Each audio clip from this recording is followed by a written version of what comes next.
Hi, folks. This is the second part of Reflections on Art. Um, these are the kinds of things that we need to be thinking about before we um, embark on either making art, making photographs, looking at art, or looking at photographs. Um, it's this activity that we've done since the time of the cavemen. Um, and sometimes that's kind of fun to think about that um, cavemen were decorating their tools and decorating their walls before they were inventing things like wheels and stuff like that. So art goes back an awful long way. So the textbooks, whatever you're reading, will attempt to give you some uh, dictionary definitions of what art is, um, but every culture and every time and um, each artist seems to have their own definition of art. Over the years, I've collected a number of definitions, and the one that I really like best is very simple.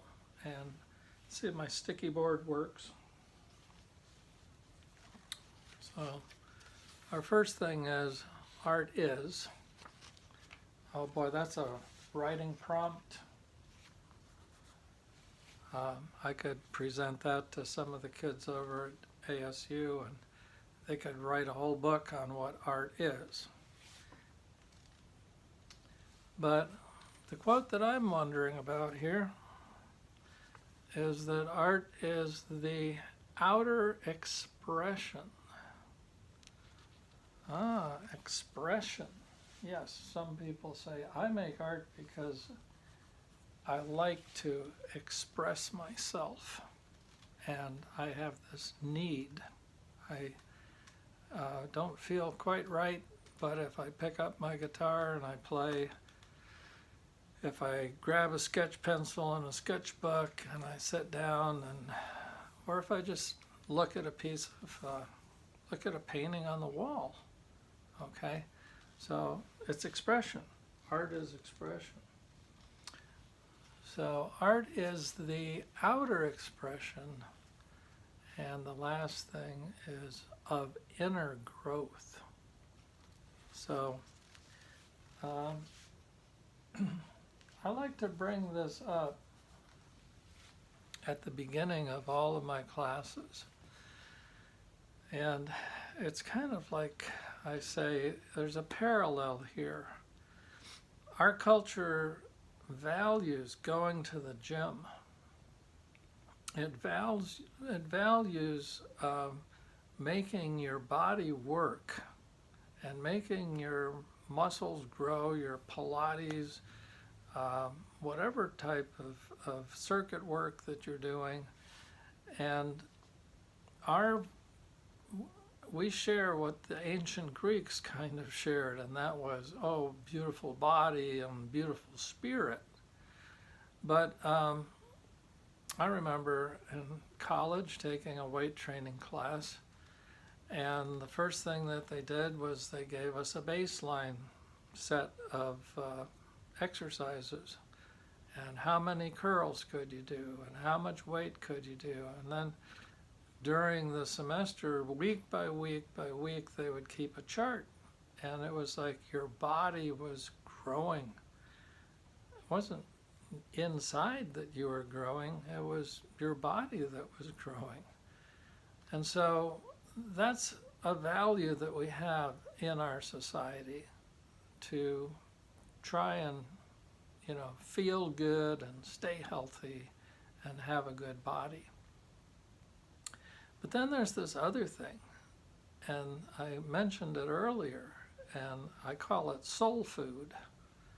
And it's that your body, your mind, your spirit, if you want to separate the two, I don't know how to talk about it, but your mind and your body, sometimes they need to feel like they're being exercised, and they are feeling like I'm hungry.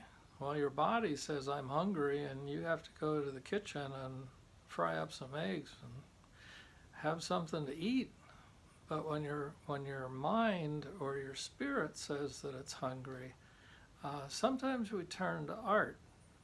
And I have to give a credit line to a photographer, a very famous photographer in the 20th century. You may have heard of Ansel Adams. Well, Ansel Adams thought that Edward Weston was a pretty good role model. And Weston lived in an art colony right around Monterey, California, a very beautiful stretch of coastline.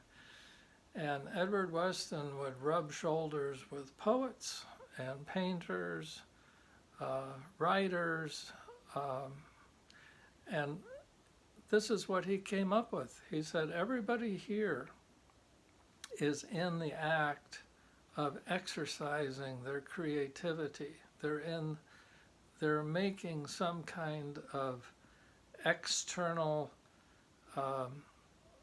thing from the growth that they're doing on the inside.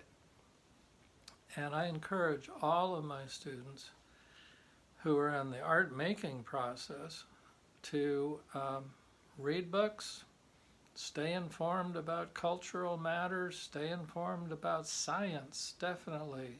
It's really important not to be living in a bubble or in a cave. We're going to find out that each culture does something different with their art. So let's go to the next one.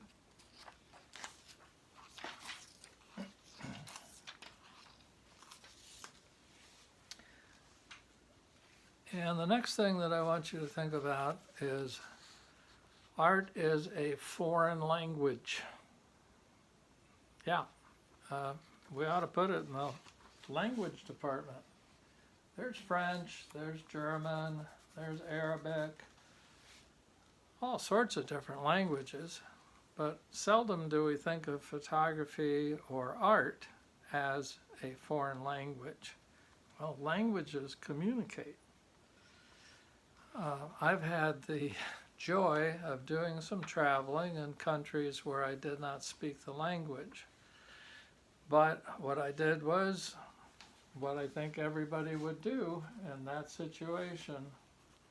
They would start to figure out how to get across their needs by acting things out, by you can't just say it louder, like I'm hungry. You just can't keep saying I'm hungry or I'm hungry. You have to start making movements, and then they'll figure out what it is. So art is a form of nonverbal communication. We hear a lot about audiovisual, and YouTube is full of audiovisual, but the arts, the visual arts, they don't have a soundtrack. And somebody's going to say, oh, that's too bad, but not really, because we can cut across cultures. If you ever go to an international airport,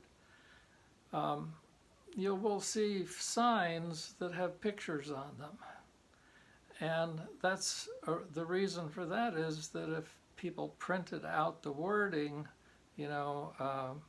people would not get it.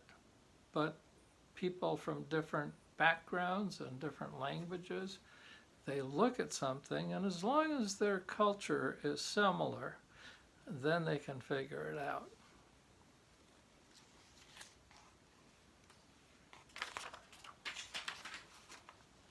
So the last one, this is especially aimed at people who are trying to appreciate art, but you can think about this if you're making art as well. Each time and place that art is made requires you So if all of a sudden we're visiting the Metropolitan Museum of Art in New York, and we see a sign for the Egyptian gallery, and there's an arrow, and we take that turn and we go into that Egyptian collection, okay? Every time, and that's time, meaning we're going back in history to 3000 or 2000 BCE, long time ago. Or maybe it's today, and we go to Alaska, and we go to the Aleutian Islands, or we go up north to where the Eskimos are, and they show us their art, and it's a different place. Okay, so we can go by time, or we can go by place. Every time you do that, it requires you to immerse yourself in a different context, a different culture.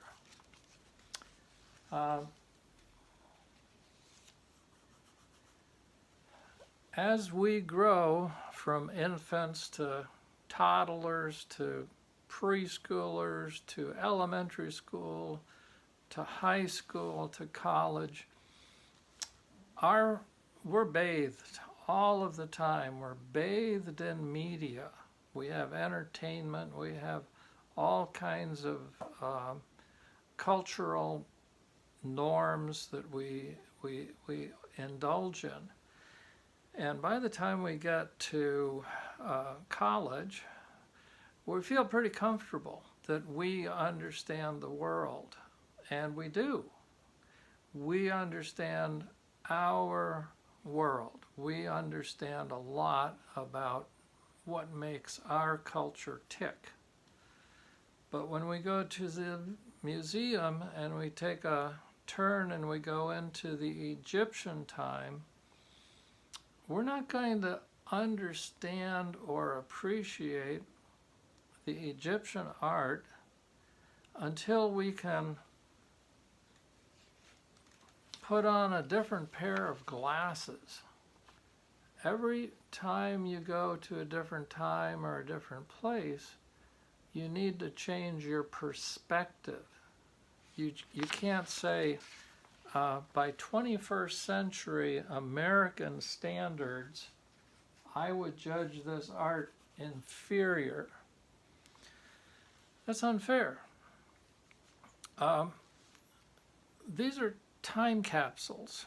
The Egyptians left us time capsules. They left us windows that we can look into. Now, we can put our ears up against this artwork. We can't hear anything. Luckily for us, somebody cracked the code on the hieroglyphics, so we can kind of read some of their texts and get an idea of their culture that way. But in order to be fair, and I think that's very important for us right now, everybody likes to judge. To be human is to judge things, and we all have opinions, and we all like to say, I like this, and if you don't like that, then you don't get this, okay?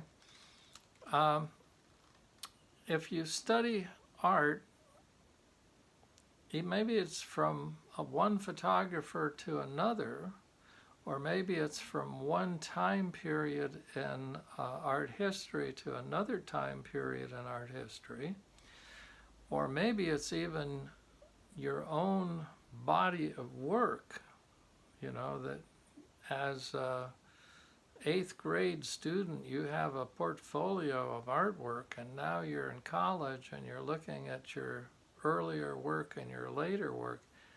You need to have different glasses. You need to be able to say, oh, that early work wasn't bad. That early work was good for an 8th grader because you put on your 8th grader glasses.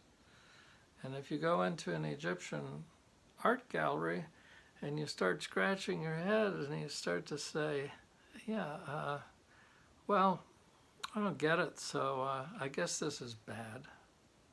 Okay? Not fair, not fair.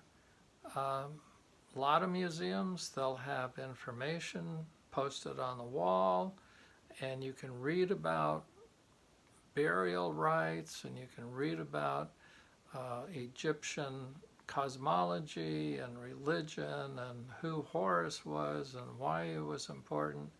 And then you go back to the work, and now you have your Egyptian glasses on, and you can see it more like the Egyptians could see it. You have to leave your 21st century standards and memories behind, and you have to learn something about the culture, the context, and you have to put on these different glasses. So I'm just asking everybody, in the arts, we need to keep an open mind. Okay, if we're making art, we're going to be taking risks. We don't want to judge everything. We're going to take risks. We're going to succeed. We're going to fail. If we're appreciating art, we owe it to the artist. That's something that we really do. We owe it to the artist to try and understand what the conditions were that they were working under and what the belief structures were at the time. So if you're in a photo history class or an art history class, this is part of what you're going to be learning. It's not just about the art. So I hope that helps you out.